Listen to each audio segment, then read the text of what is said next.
Hello everyone and welcome back to Notes Naka. Today is day 8 of the Leap Coding Challenge and we are finally in week 2.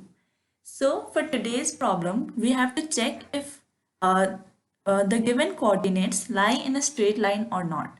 So we will be given some coordinates like these and we have to return true or false. If they are a straight line, if they form a straight line, then we will return true, and if they do not form a straight line, we will return false. So basically we'll be revisiting our school level mathematics today and use those concepts to solve this problem. So remember the slope and line formula, straight line formula, that's what we're going to use. Now let's check it out on pen and paper how this problem should be solved. For today's problem, we'll be given some coordinates and we have to find out if all of them lie in the same straight line or not. For this example, we have 1, 2, 2, 3, 3, 4 and 4, 5. We can see all of them lie in a straight line. If they do lie in a straight line, we will be returning true, else we will be returning false. So to solve this question, all we have to do is revisit our basic mathematics and use the basic slope and straight line formula that we used in coordinate geometry.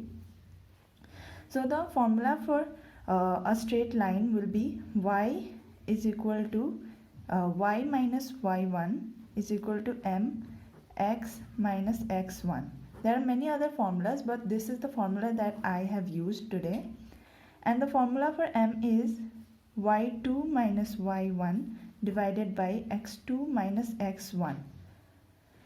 So we will use these formulas and find out if they lie in the same straight line or not. So this will be our LHS and this will be our RHS. We will pre-compute our slope and then iterate through our coordinates and check for each point if they satisfy this equation or not. If they do satisfy this equation, then we will return true, else we will return false.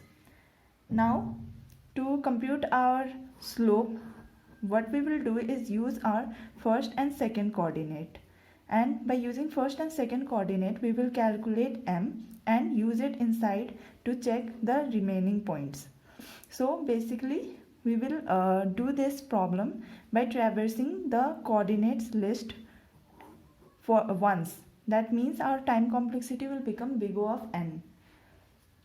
But the thing that we have to consider while calculating our slope is that this denominator cannot be 0. If it is 0, that means it is undefined, and an undefined slope means that the line is a vertical line. So what we do is check the value of the denominator. If the denominator is 0 by calculating it from the first and second point, then what we will do is calculate it with first and third point.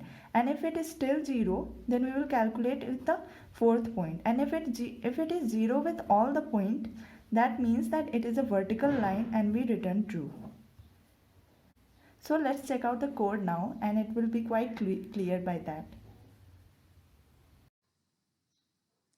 So I hope you understood what we did over there, and we will implement it in code right now. So it is very easy. What we have to do is, first, if there are only 2 points, then obviously they will form a straight line. So we will return true directly for 2 points. Now if there are more than 2 points, then what we will do is, first we will calculate the slope. So the slope is m over here. And for m, first we have the numerator. In numerator we are doing y2 minus y1, and in denominator we are doing x2 minus x1. Now, why this condition is, we have kept this condition if the denominator is 0. That means if a denominator is 0, then it is undefined. So we cannot calculate numerator by denominator. So what we will do over here is, denominator is equal to coordinates of I 0 minus coordinates of 0 0. That means it can be y3 minus x3 minus x1, or even x4 minus x1. We have already tried x2 minus x1, but that gave us 0. So we will start by x3 minus x1. Here I have given I is equal to 2. That means it will give us the third coordinate, because the coordinates will start from 0, 1, 2, 3. So the second one will give us the third coordinate. So we have calculated with the third coordinate, and if I becomes the coordinate size minus 1, that means the whole list is traversed. That means all of them are giving us a denominator of 0, which means it is a vertical line. So we will return true there. And if not, we will just make I is equal to I plus 1. Now if the denominator is again 0, then it will go in the loop, and if it is not 0, then it will come outside, and the slope will be calculated. After calculating the slope, we will traverse the entire coordinates list from 1 to the end, and then we will basically fit it in our formula. We will make the equation of a straight line, which is y minus y1 is equal to m into x minus x1. So the LHS will be y minus y1 and RHS will be m into x minus x1.